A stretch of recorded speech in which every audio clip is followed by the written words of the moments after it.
Work out your own salvation with fear and trembling, for it is God who is at work in you, enabling you both to will and to work for his good pleasure. In the name of the Father, and of the Son, and of the Holy Spirit. As a nation, we're in a world of trouble right now. The decisions made this past week in the Breonna Taylor killing, and more important, the wide range of responses to this decision are just one more example that we are deeply divided as a nation. We can continue to argue about all of this. Did the prosecutor in Louisville make the right decision in deciding not to charge any of the involved officers for Breonna Taylor's death? Or was he driven by political considerations? Some conclude one thing, others conclude something else. The stark, tragic truth of the matter is that a young woman, a young black woman, is dead, shot multiple times by police when she had been asleep in her home. She committed no crime, nor was any crime committed in her home. Charges were filed against one police officer for endangering a neighbor, a white neighbor. There are no consequences, and there is no accountability for the death of Breonna Taylor.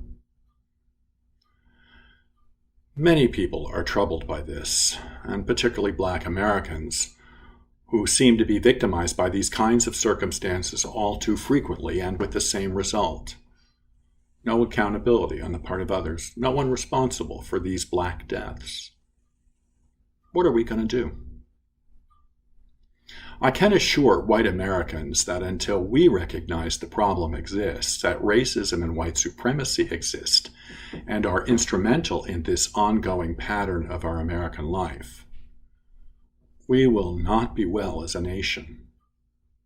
White Americans must also acknowledge that racism is our problem. Racism is a white problem, which sadly and too often tragically visits its evils on persons of color. What are we going to do about our divisions on questions like this? What are we going to do about all the other issues that divide us as a nation? How are we going to find our way out of this morass? And does our Christian faith and our beliefs have any bearing on this? Well, I can answer this last question. The answer is yes. Our Christian faith and beliefs do have a bearing on this. At least they ought to have. Whether they actually do or not is completely up to us. Work out your own salvation with fear and trembling, St. Paul writes to the church in Philippi, and to us. Yes, we have free will, each and every one of us. We have to decide what we will do in every situation each and every day. We have to decide how we will respond to the hatred and anger that are endemic in our country and in our world today. Who do we listen to? Who should we listen to? Who or what has authority in our lives? To whom or to what do we cede this authority, given that we are persons with free will who claim to follow Jesus Christ? Freedom, authority, obedience, these, it seems to me, are critical questions for all people, and especially for us as people of faith who claim to be followers of Jesus Christ. Authority and obedience, these are at the heart of today's gospel reading from Matthew. We're in chapter 20. Jesus has already entered Jerusalem, riding into the city in humility on a donkey. It was a loaded gesture, provocative even. It was a challenge to the might, majesty, and power of the Roman Empire. Jesus was signaling his messianic identity, but his messiahship is one marked by humility. He entered as the Prince of Peace. By the time of our reading, he has already turned over the tables in the temple, challenging the corruptions of the leaders of the faith. As we pick up the story, Jesus is teaching in the temple, and as he is teaching, he is accosted by chief priests and elders of the temple who challenge him, "By what authority are you teaching, and who gave you this authority?" I have to confess I have a little sympathy for the chief priests and scribes, and not much, but some. I'm pretty sure that if someone walked into Trinity Cathedral in Trenton on a Sunday morning and just started teaching, I'd probably have some questions for that person. I'd like to think that I would be open-minded and listen first and have some patience. I also suspect, though, that I would have some questions, and the questions would probably sound pretty similar to those asked by the chief priests and the elders in today's reading. Who are you? Why are you teaching here? Who told you you could teach here? What authority do you have? Having said this, on the other hand, these chief priests and elders had some idea who they were dealing with. We can be sure Jesus' reputation had preceded him. Other scribes, priests, and Pharisees had encountered Jesus before and questioned his authority, demanding proofs and signs. Moreover, they must have heard the same kinds of evidence of God's work in Jesus that he told John the Baptist about when John was in prison and sent messengers to ask Jesus if he was the one, if he was the Messiah, or if they should look for another. Do you remember how Jesus responded to John? Go and tell John what you hear and see. The blind receive their sight, the lame walk, the lepers are cleansed, the deaf hear, the dead are raised, and the poor have good news brought to them. And blessed is anyone who takes no offense at me. Yes, you can be sure that these chief priests and elders know all of this. Yet despite it, they take offense at Jesus. They feel threatened by him and his teaching. They're not really interested in what he has to say, not at all. As one scholar observes, they're there to make a case against him. And after all, this is the same group that will arrest and try Jesus a very short time later. But here in this moment in the temple, there is a battle of wits, and the chief priests and elders are unprepared. They ask him, by what authority are you doing these things, and who gave you this authority? Jesus said to them, I will also ask you one question. If you tell me the answer, then I will also tell you by what authority I do these things. Did the baptism of John come from heaven, or was it of human origin?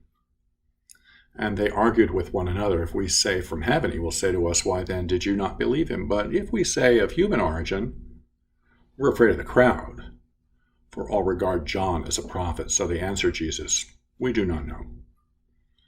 And he said to them, neither will I tell you by what authority I am doing these things.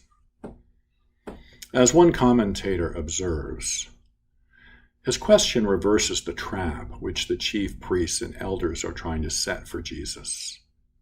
His accusers take the fifth, refusing to answer Jesus lest it incriminate them in the eyes of the crowds. So Jesus in turn doesn't answer their question about his authority either. But he does tell them a parable. What do you think? A man had 2 sons. He went to the first and said, Son, go and work in the vineyard today. He answered, I will not. But later he changed his mind and went.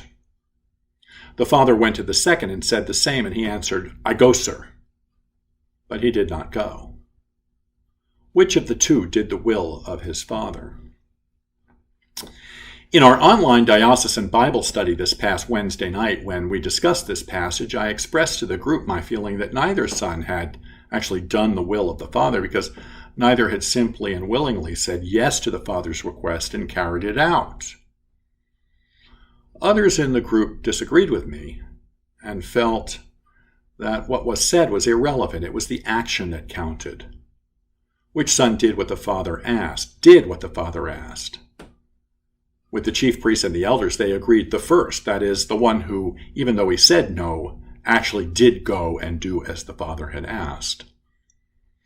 And while those in the Wednesday night Bible study were not convicting themselves with their words, at least I don't think they were, the chief priests and elders' words did convict them. In his response, Jesus doesn't pull any punches with them. Truly, I tell you, the tax collectors and the prostitutes are going into the kingdom of God ahead of you.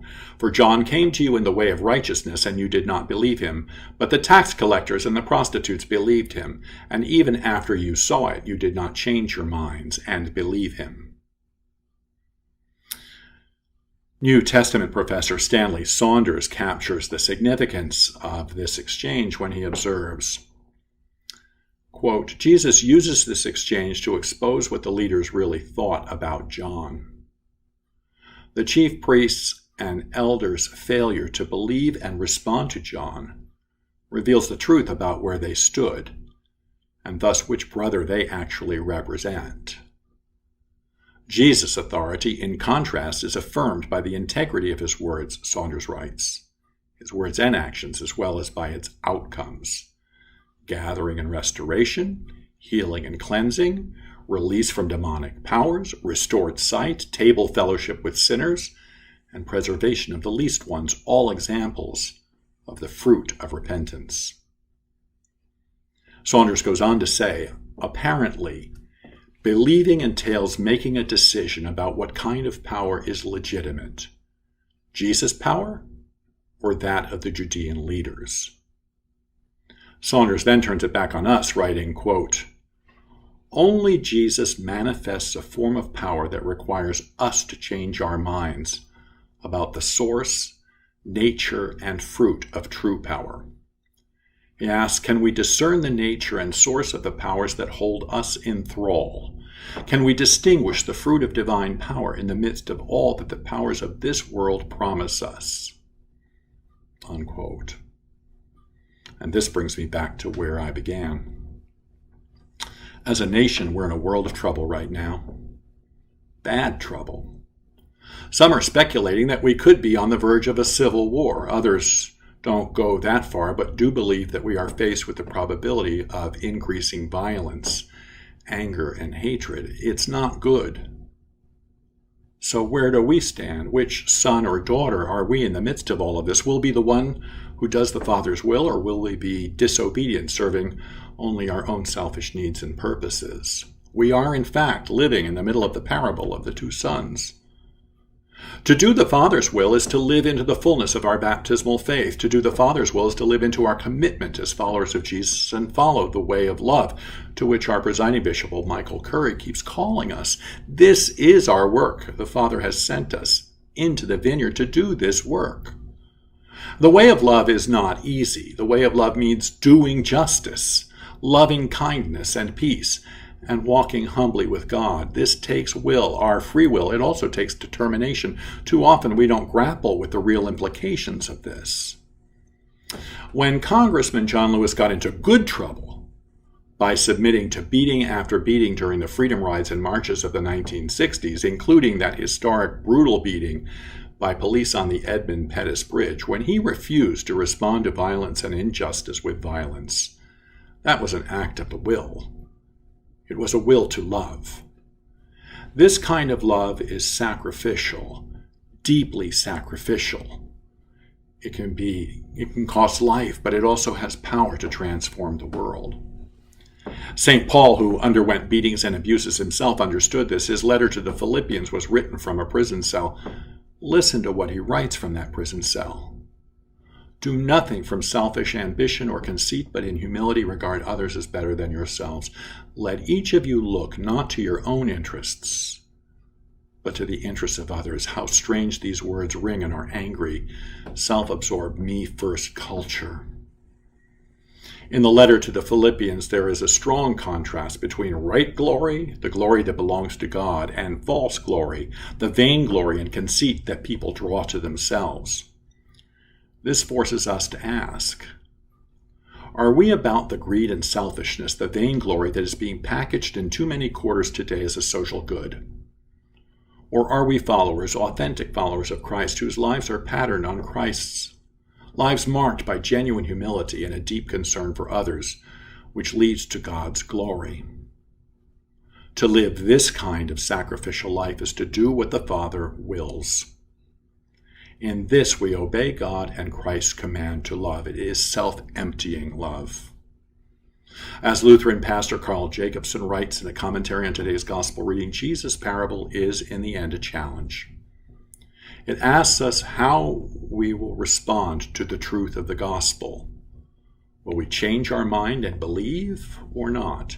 Will we be the daughter who pretends obedience or the son who turns around and changes his mind? What do you say?